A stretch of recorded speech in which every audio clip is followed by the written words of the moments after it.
Welcome to the Complete Story Series, where we take trade paperbacks and single issues and we break them down into digestible bites to help you understand. Then I read them dramatically back to you. Today we're going to be doing the full story for Justice League No Justice. Now I do want to clarify something. We did do a period where we tried issue 1 and issue 2 and then we stopped. That was intentional. These issues are kind of short and I didn't want to basically flood the channel with a bunch of shorter videos. So this is the full video involving issues 1 and 2 that we already did, but you're also going to get 3 and 4. So, Justice League No Justice issues 1 through 4.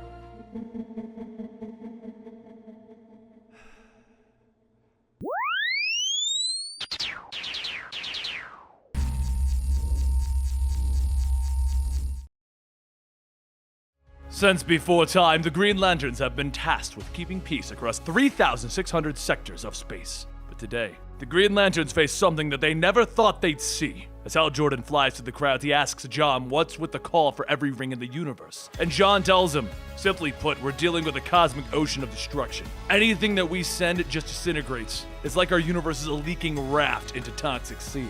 Hal then says, I know the Justice League didn't mean to do whatever this is. We had to do whatever we could to stop the dark multiverse. This is just a crack. How bad could it be? Guy pushes Hal aside yelling, really? This is the source wall! You and your friends broke the damn universe. The old rulebook just went up in smoke. At that exact moment, all across Earth, all of the different hero factions are called to action against a threat that would require them all. Brainiac is invading Earth. As he battles Earth's heroes, he tells them, I see you for what you are.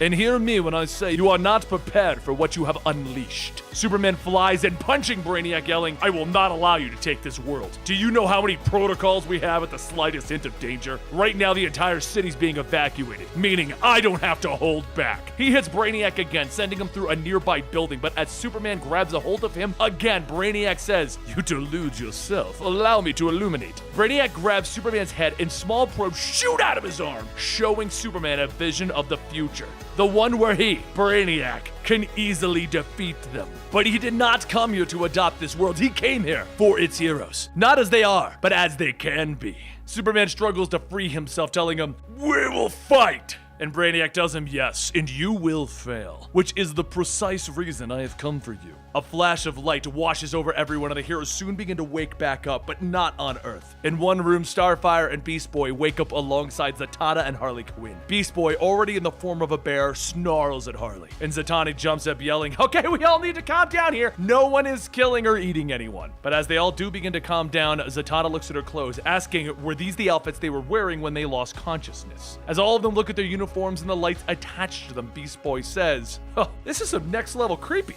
Zatanna heads to the door and says that she really doesn't understand what's going on, but they need to focus on getting out of here. Harley looks around and says that all of the heroes are so polite. My squad would have just blown a hole in the wall. In fact, that's what the others are probably doing. She pulls a panel off the wall, exposing some wires, and as she crosses them, she's shocked. But the door Zatanna is working on suddenly opens. Zatanna quietly says that she doesn't like this, but Starfire walks ahead, stating that she can hear voices ahead. Hopefully, their friends are doing better. Up in the next room, Damian Wayne yells at Dr. Fate, stating, if you tell me to calm down one more time, I will tell you your fate. If you're not gonna help me find Brainiac, I will go out myself and... But as Damian turns, he bumps into Brainiac and Batman tells him, calm down. Brainiac, leading the members of the Justice League, tells them, it's all right, you're among allies here. Starfire begins to shout, asking, allies? What are you talking about? As Superman says, I know it's hard to believe, but it's true. Starfire then asks, how can you be so sure? And Brainiac holds up his hand, holding Wonder Woman's lasso, stating, I believe you all understand what the Amazon's lasso is capable of. I do not have time to ask you kindly.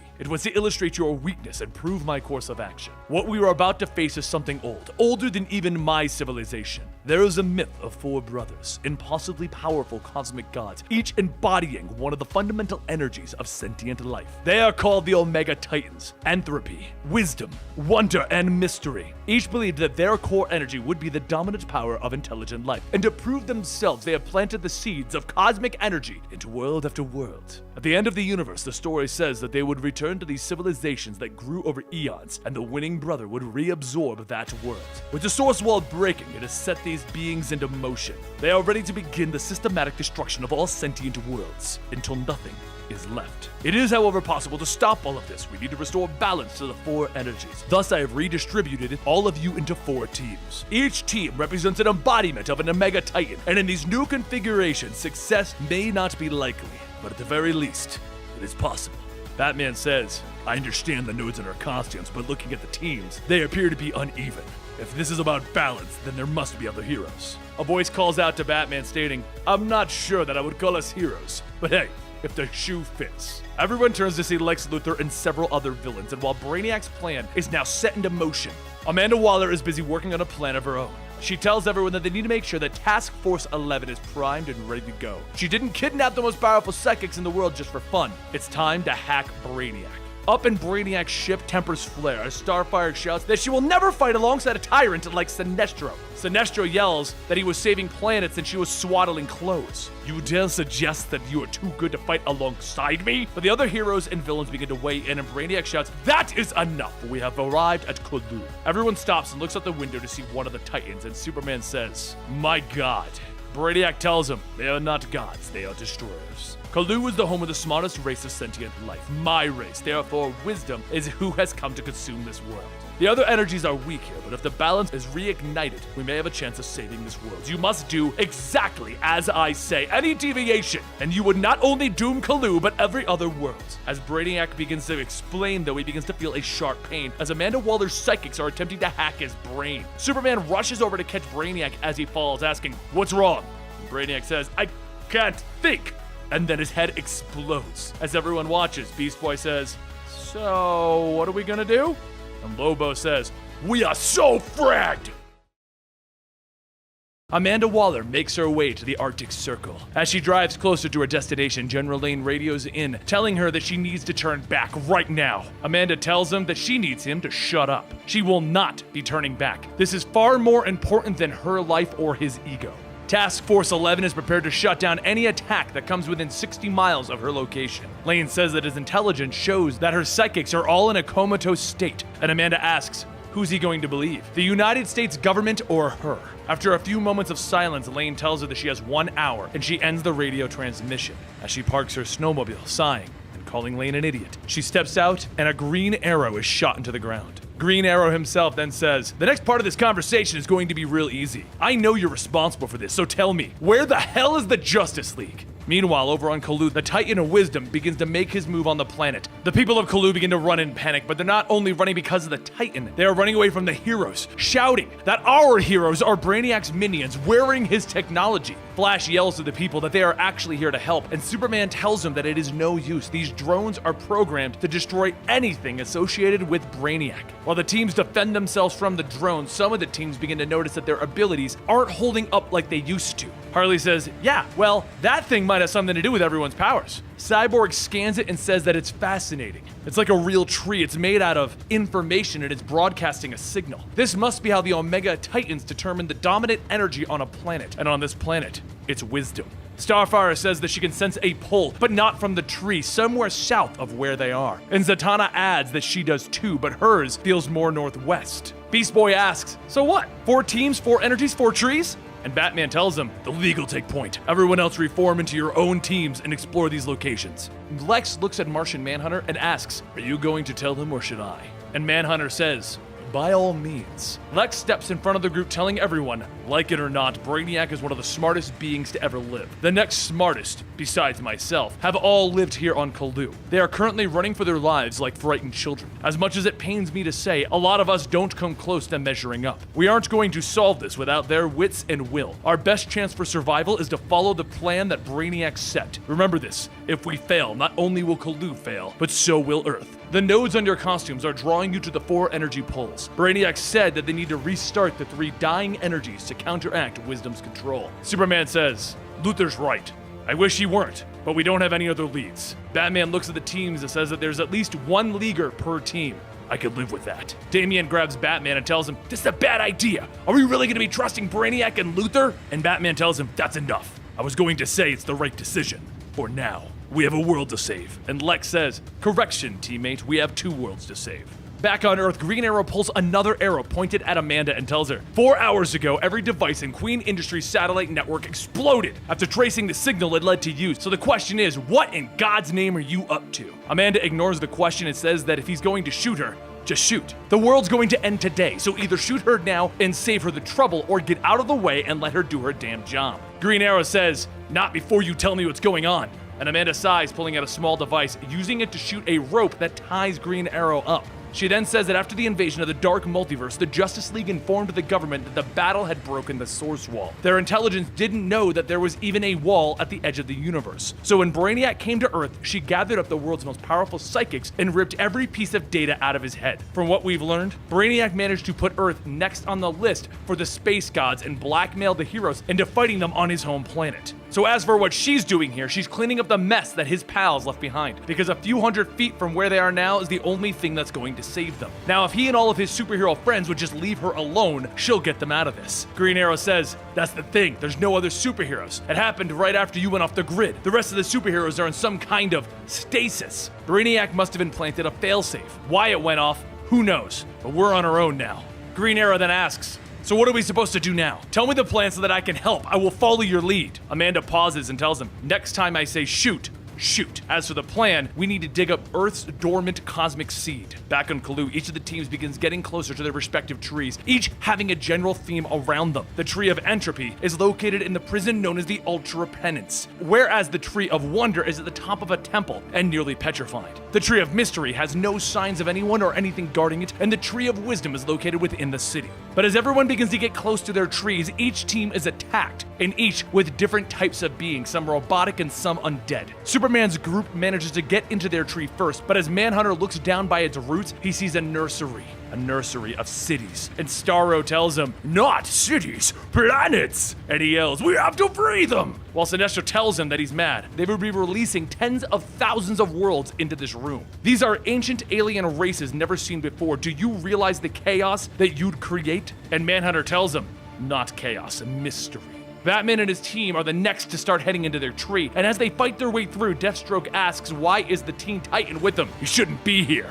Lobo pulls Beast Boy aside and tells him, look, I know you're scared here, but you're on Team Crazy! Didn't what Deathstroke say make you want to let go? Throw yourself in his one good eye and not give a flying frag as to what happens next? Beast Boy tells him, yeah, I can do that, and he transforms into a giant-like creature. But as all of the teams begin to get closer to the source of the pull, they begin to feel something. Manhunter and Cyborg begin to reach out to the other teams, and there's something wrong with Brainiac's programming that's preventing them from doing so. Batman's team finally reaches the source of their pull, and through the shadows, a voice asks, did you really think that there was any hope for Cthulhu? Brainiac may not have put his faith into the Earther heroes, but his plan required him at every step. The second that he died, this planet, as well as yours, was doomed. Lex asks, who the hell are you? And Batman tells him, his name is Vril Drox. Vril steps out and tells him, that is correct, but you can call me by the name that my father gave me, Brainiac 2.0. Within seconds of freeing Vril from his cell, Lobo gives Vril a hard elbow to the chest, stating, you better start talking and quick. Vril asks, what is there to talk about? Cthulhu is out of time and about to be eaten. The second that you managed to kill my father, all hope was lost. Lex tells him, we did not kill Brainiac. However, I may not be able to stop Lobo here unless you explain why our suits led us to you. Vril then asks, do you think that it's just a coincidence that the psychic signal that killed him came from Earth? It was your allies who doomed Brainiac. Did you really think that Brainiac, the smartest entity in the universe, was counting on 20 alien heroes to save Cthulhu without him? You were meant to act as tools, each of you with a specific role, and you function for him to wield. Batman says, that's right, which is why you're going to help us. Any plan of Brainiac's would have involved a backup plan. Your father's programming is inside of you. So either you help us fulfill Brainiac's plan, or we feed you to the Omega Titans as an appetizer. Vril tells Batman, you don't understand! Why would Brainiac trust you to clean up a mess that you created? When the Source Wall broke, the rules of the universe changed. The thing is, Brainiac is the missing piece. Your suits were designed so that he could channel the energy directly into him. I myself cannot replace Brainiac because those suits were made to absorb me. Brainiac set this whole thing up so that once he managed to divert the Omega Titans from Cthulhu, they could head straight to Earth and devour it in Cthulhu's stead. Once that happened, he'd be able to rule the universe without the nuisance of Earth's heroes. Beast Boy shouts, you're wrong! We can fix this! Maybe we broke the universe, but you can fix anything if you work together and trust your teammates. Vril sighs. The youth of Earth, just as blind as your mentors. It doesn't matter anymore. Soon you will be able to fully comprehend just how small you are. Meanwhile, down in the Arctic Circle, Amanda Waller and Green Arrow stand in front of one of the energy seeds planted on Earth, and Green Arrow yells, it's hopeless? You're just assuming that the Justice League is going to fail to save Cthulhu? Maybe I can get a hold of Hal Jordan. All we need to do is redirect a few satellites to boost the signal. Amanda tells him, no. is hopeless because those heroes are the ones who caused all of this. The only call that I'm going to make is to drop the largest nuclear weapon in the US arsenal right here. So you better make peace with whatever higher power you want, because you're going to be seeing them soon. Green Arrow points his bow at Amanda, telling her, over my dead body, if you drop a nuke, you're gonna end up killing so many people. Amanda grabs her gun and yells, it's either a handful of people or everyone, Oliver. Back up at the tomb of the ancient saint priests of Cthulhu, Team Wonder attempts to balance the Tree of Wonder, but quickly realize that to do so, they would need a powerful magic source. While Zatanna holds back the spirits that are attacking, she calls out that she tried to focus her magic, but these suits are limiting their capabilities. Wonder Woman then says that where she comes from, magic isn't defined by limitations, it's about belief. She isn't sure if there's enough raw magic inside of her, but she knows that she has been blessed by the gods, and right now she can feel the tree calling out to something within her. She takes her lasso and she wraps it around the Tree of Wonder, shouting, for Cthulhu, for Earth, for Wonder! And as the lasso begins to shine, the Tree of Wonder's energy begins to be restored. Wonder Woman then sends a message to everyone that they did it. The Tree of Wonder is alive. They still have a fighting chance. But over at the Tree of Wisdom, Cyborg says that that's easier said than done. However, are we supposed to outthink the smartest alien alive? Harley tells him, it's about thinking outside of the box. You're being way too literal. Plug A into B and download C. Why not plug into a unicorn and download a tornado? Cyborg tells her that doesn't make any sense, but suddenly it does. We don't need Brainiac. We just plug into the tree with my mother box. Brainiac is smart, but he can't reprogram multiversal tech. Cyborg then connects into the Tree of Wisdom and he starts to take in all of its information, but as he does, he shouts that there is just so much data! As Cyborg maintains the data stream, the tree slowly begins to become darker, and just then Cyborg sees a small fruit growing out of one of its branches. He reaches out stating that this is the seed that the Omega Titans planted from the fruit of the tree. The AI is telling him that it is important. Over at the Tree of Mystery, Jean tells everyone that it's up to them. They are to protect the minds of these people on these frozen worlds. We have to free them from the nursery. Superman asks Sinestro if he can create a construct that will carry these worlds out, and Sinestro tells him, yes, but I still feel that this is a dangerous idea. The second that they are out of containment, they will grow to natural size. Starfire? But as Starfire looks at the wall of worlds, she quietly says no. This is Tamaran. We have to free my people. Jean asks Starro if he could, and Starro tells him, okay, I'll try to calm their minds and tell them that it's okay. Don't make me a liar, Marty. While Sinestro tries to free the collected planets, the Omega Titans appear and they begin to reach down towards the Tree of Wisdom to collect its fruit. The Justice League all gather together and they slow the Titan down, but the Demon Etrigan then tells everyone, it sees us as ants and flies to be swatted away in a breeze. As the Titan effortlessly knocks everyone away, Starro tells Adam that he's going to need his help on this one. Invert the frequency of the Door Star in his belt and fire it at him. Adam then says, there's no telling what that's going to do, but here it goes. And as soon as Starro is hit, his body begins to grow, and soon it becomes big enough to cover the Titan's face. He latches on, shouting, I have conquered worlds upon worlds. The puny mind of an Omega Titan is no match for me. While Starro keeps the Titan busy, the heroes all begin to evacuate the planet, fearing the worst. But then it happens. The Titan reaches up to his face and he rips Starro in half and off his face. Harley then says, wait, the Titan killed the starfish? We were winning. And Damian tells her, no, my father and the League were wrong, we're lost. And that's when they hear a massive crack-a-doom as the Titan begins to devour the planet of Cthulhu. Back on Earth, the sound of the seed being activated can be heard, and Amanda asks Green Arrow if he can hear it. His friends have failed. Lower the bow and the arrow. And Green Arrow yells, either you shoot me or you give me the radio to make the call to Hal. I will not let you kill my friends and family no matter how many space gods there are. Amanda pulls the trigger, and Green Arrow releases the bowstring. His arrow shoots down the barrel of Amanda's gun. She drops it, stating that it's too late. He's doomed them all. Green Arrow grabs her radio, shouting that whoever is on the line, he needs them to redirect all satellite signals to boost a signal from his location to the Green Lantern Corps. And just as he says that, the energy seeds begin to sprout, bringing forth trees and Star Labs, the Tower of Fate, the Fortress of Solitude, and Belle Reef. With them, the Omega Titans appear over the Earth, and Green Arrow says that the Justice League will come. She'll see. And Amanda tells him, no, they won't. Welcome, Mr. Queen, to the end of the world. A short while later, over at the Source Wall, where this all began, Green Lantern Corps continues to try and hold everything together to avoid anything spilling out into the universe. But as they do, Hal's ring notifies him that there's an incoming signal from Green Arrow. He answers the call and he says that he's sure that whatever Green Arrow needs is important, but the Corps is dealing with the end of the universe thing right now. And Green Arrow tells him, Hal, yeah, I know, you're doing a crap job. The 4 space gods just entered Earth's atmosphere, and if you don't get here fast, we're all gonna be eaten. Meanwhile, outside of the wreckage of the planet of Colu, everyone looks out the window of Brainiac's ship, stating that they just let it blow up. None of those green folks have a home anymore. Superman asks Cyborg what about the ship, and Cyborg tells him that the blast damaged the ship's core. Perhaps Vril can, but before they can finish, Vril tells everyone to have a good hard look outside. You want me to help? You just released Kalu's nursery. All of those planets have thousands of neighbors that they never asked for, and among them are the refugees of Kalu, home of the most noble and ancient race. The Omega Titans would have just remained at rest were it not for you. So, can I fix your ship? Of course. But will I? Not a chance. You deserve precisely what you have coming to you. Vril then turns the ship's core and begins calibrating its circuits and starts to fade away. But before fully leaving, he looks back at everyone stating, I am Brainiac 2.0, and it's about time I started to live up to that name. Cyborg runs over to try and stop him, but as Vril fades away, Cyborg shouts, the core, it's surging worse than before. I won't be able to hold off the explosion. I am! Jean stops him, stating that they must find a way together. I know that you all feel tired and the fear is radiating off of you, but Brainiac could not have predicted the things that have happened. Like Starro, one of our greatest enemies, sacrificing himself so that we could escape. We need to think big. We need to do what we never could of before. Something Brainiac never expected. What Vril Dox couldn't have seen a million miles away. A short while later at the Fortress of Solitude, Supergirl flies around the Tree of Mystery looking for Green Arrow's last known signal. But as she makes another pass, Vril fires a gun from the tree into the air, hitting Supergirl, and he sighs, stating, I forgot Earth had so many heroes. The blast hits Supergirl, knocking her out of the air, and Vril says that it matters not. When he is done, he's going to accelerate the tree's growth, and it'll be unstoppable.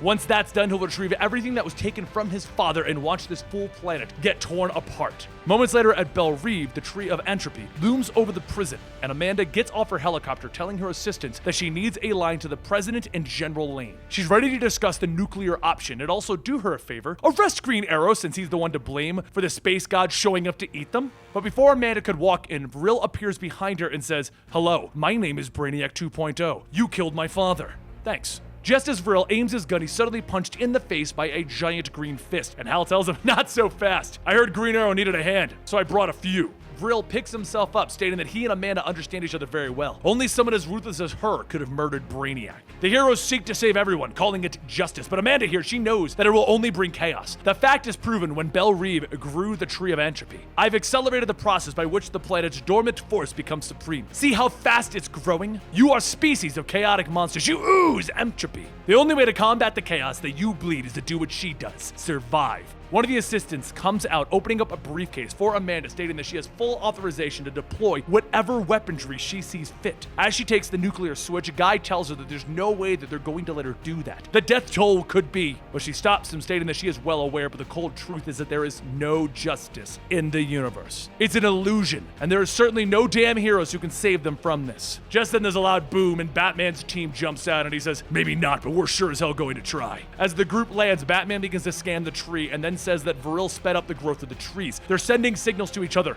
rapidly, but Entropy has taken the lead. We need to hurry and balance out the growth, then we'll have a fighting chance. Hal and Green Arrow look at Deathstroke and Lex, stating, did you make some new friends in space, Batman? We were kind of expecting the Justice League on this one. And Beast Boy tells them, right now, we are the Justice League. Batman radios to Cyborg, telling him that they need to move fast to get everyone to their respective trees. And Vril starts laughing, stating, this is good! Now you can all die together! Soon, all of the teams arrive at the trees, and they begin to remove Vril's devices that are speeding up the growth. As everyone attempts to attack the devices, their attacks seem to bounce off, though. Wonder Woman radios that this isn't working, they need something more, and they do, in fact, have a Brainiac. Vril says that Brainiac's data was downloaded to Earth, right? And Cyborg says, she's right. We need to find the source of the Brainiac hack and find out who. Green Arrow jumps in the conversation, stating, you don't have to look that far, I already know. Stand by. Green Arrow then turns to Amanda, telling her that the only way to do this is the League way. So please, give Cyborg the Brainiac files. After a few moments, she radios to her team, telling them to get the uplink ready. Let Cyborg in.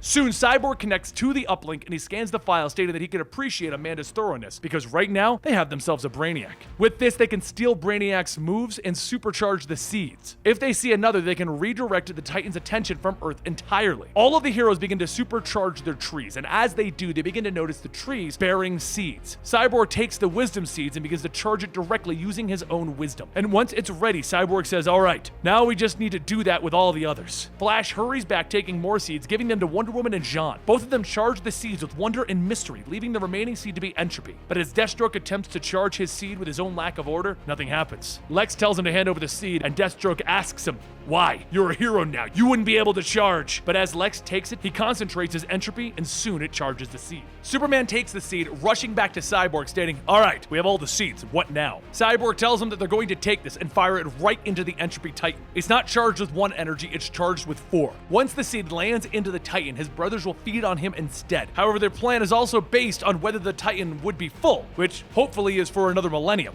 Hal takes the seed and creates a construct gun, stating, this is gonna be insane, but okay. We just need to trick the space gods to eat each other. No big deal. But before loading it, Green Arrow tells him to hang on. No offense, but you're a lousy shot. Let me be the one to do that. Hal begins to make a giant ballista, and he tells him that he's gonna give him one hell of a comment for that later. Soon, Green Arrow fires the arrow, and as he does, the predictions come true. Vril, seeing the League's plan as actually working, quickly teleports himself off-world before they know, because he also knows that this is not the end of the Earthers. As the arrow pierces the entropy Titan, its brothers begin to feed on him, and as they finish, they all fade away. As the skies begin to open back up, Harley says that, what if what they did with the Titans just made the whole situation worse? Jean tells her that it is possible.